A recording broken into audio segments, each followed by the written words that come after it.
How's it going, everyone? My name is George, and today, to start my series of movies that I want to review before Doctor Strange in the Multiverse of Madness, we're going to start with X-Men 2000.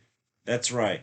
And the reason why this is going to be on this list is because it looks like Patrick Stewart is returning as Professor X in Doctor Strange in the Multiverse of Madness.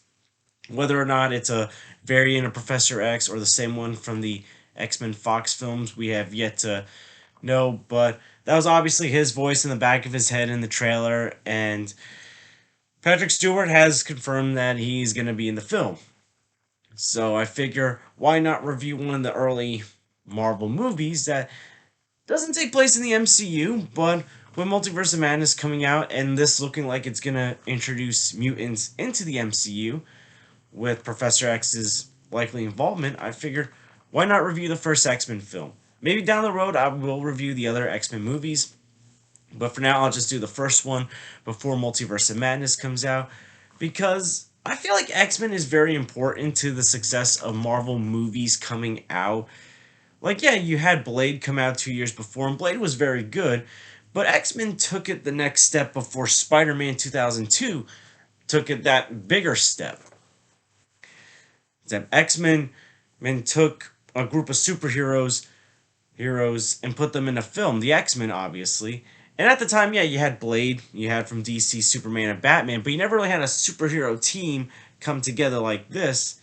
And yeah, Avengers also took it the next step forward by taking superheroes that can stand alone on their own solo films and have them together.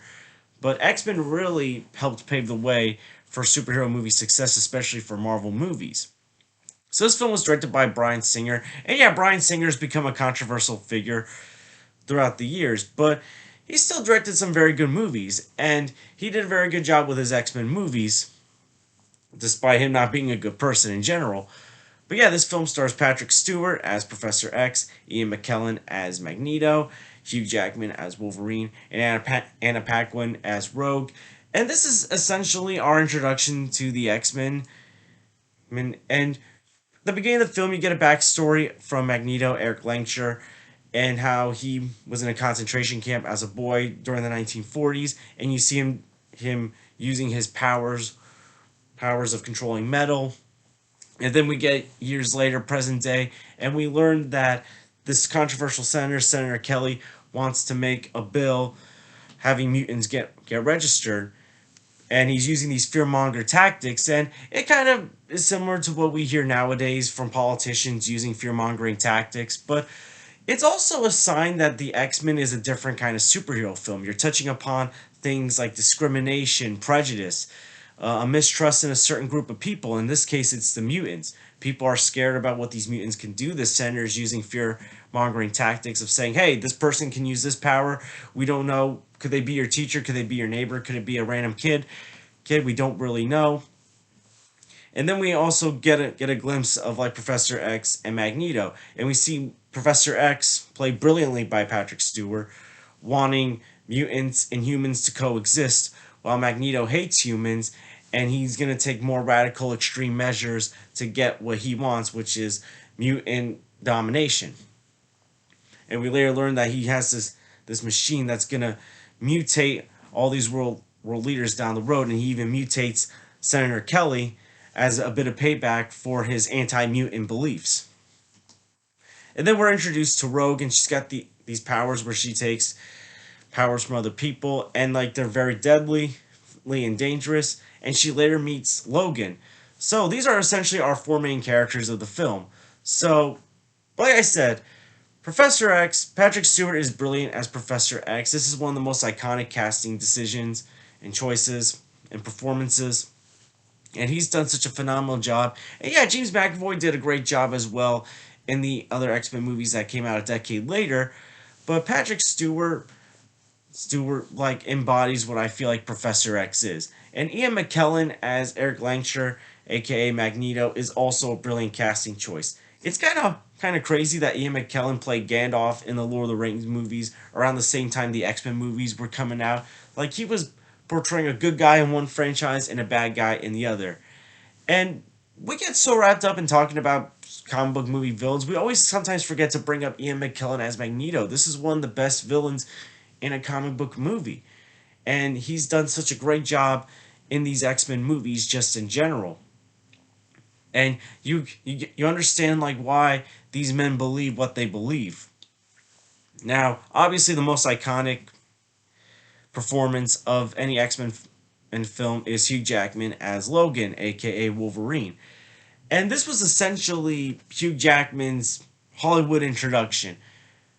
This is what got him into Hollywood. He was a theater performer before all this. So obviously the casting choice of having him as Wolverine was probably controversial at the time, but yet he nailed it. He is great as this character. Even in the bad X-Men movies like X-Men Origins Wolverine, he is phenomenal as this character. And of course, like, one of the things I love about this film is the bond that he has with Anna Paquin's Rogue. And Anna Paquin is also great as this character. And these two characters, not only do they have a great bond in this film, but also we're essentially, as they're being introduced to the X-Men, we're also being introduced to the X-Men. It's kind of similar to a film that would come out a year later after this, Harry Potter and the Sorcerer's Stone, where as Harry's being introduced to the magical world, we're being introduced to the magical world. As Logan and Rogue get to Xavier's school, we're learning about the X-Men, we're learning about the different mutants, and I really love how we're being introduced into this new world. We also meet some other mutant characters. We meet Storm, played by Halle Berry, Cyclops, played by James Marsden, Jean Grey, played by, sorry if I mispronounce this, Famke Jameson. I probably mispronounced the first name, so I apologize. And we learn about their powers. And they're very good as well. However, the film doesn't develop them as well as they develop Professor X, Magneto, Wolverine, and Rogue. And as far as like the Brotherhood, Magneto's Brotherhood, the only real key member I would say is Mystique, played by Rebecca Roman.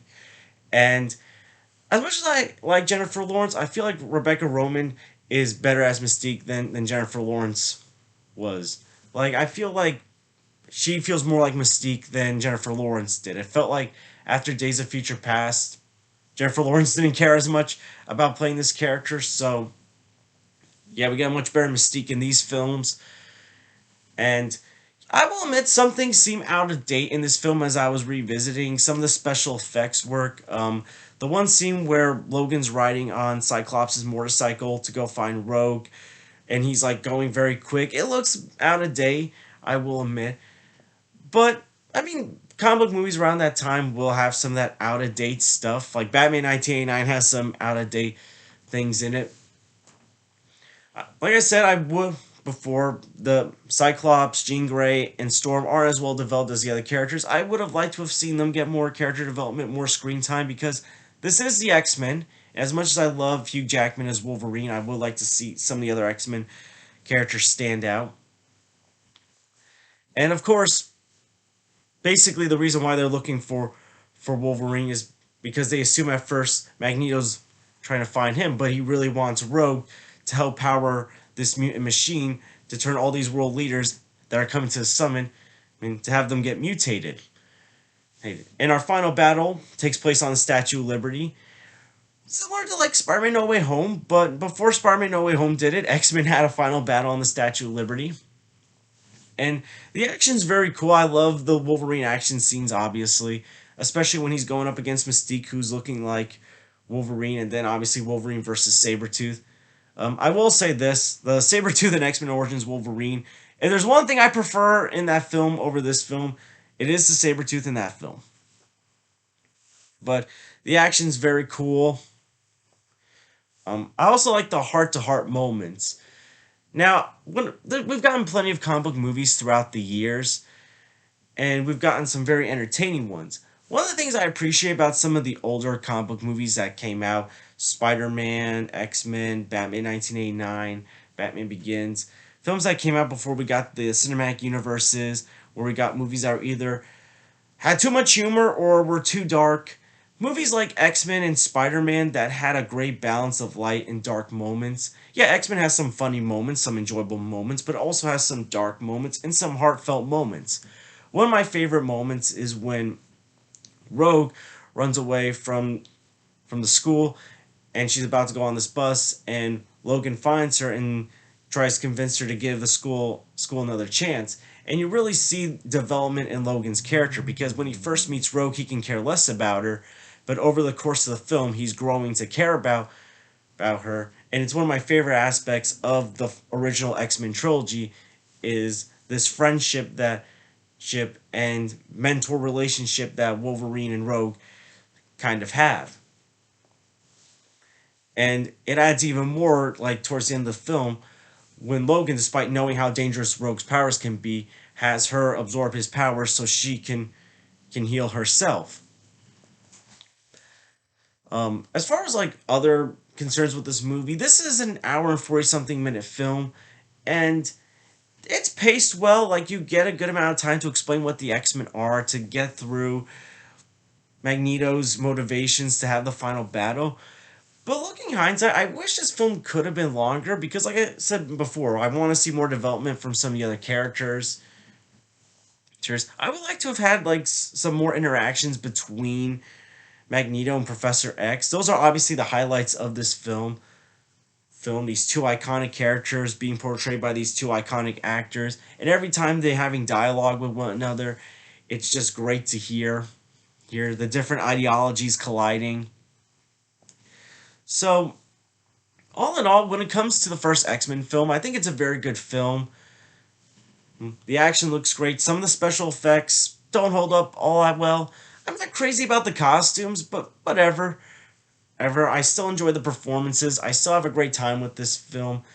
And yeah, it paved the way, and we got and it gave us three of the most iconic comic book movie performances and actors of all time in Patrick Stewart, Ian McKellen, and Hugh Jackman playing these iconic characters.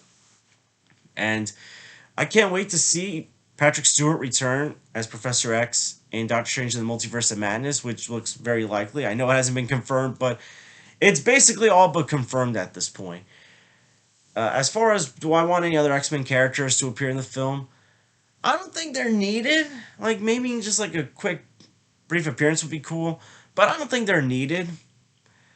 But I am looking forward to when the X-Men do come into the MCU.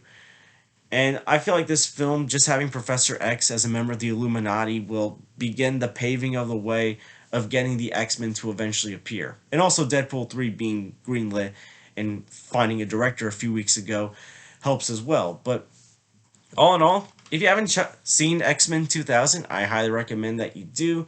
It's not the best X-Men film. It's kind of in the middle for me when it comes to X-Men films. There are obviously some better X-Men films that one day I will review. But yeah, I'll give X-Men 2000 a B+. I still enjoy this film quite a bit. And to me, this was one of the big, important cornerstones in Marvel movies having success, and comic book movies in general down the road. So go check out X-Men if you haven't already. What'd you think of X-Men? Is it your favorite X-Men movie? What is your favorite X-Men movie?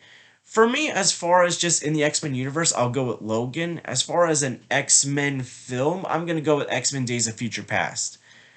Let me know what your favorite X-Men movie is down below. And I want to thank you guys for watching.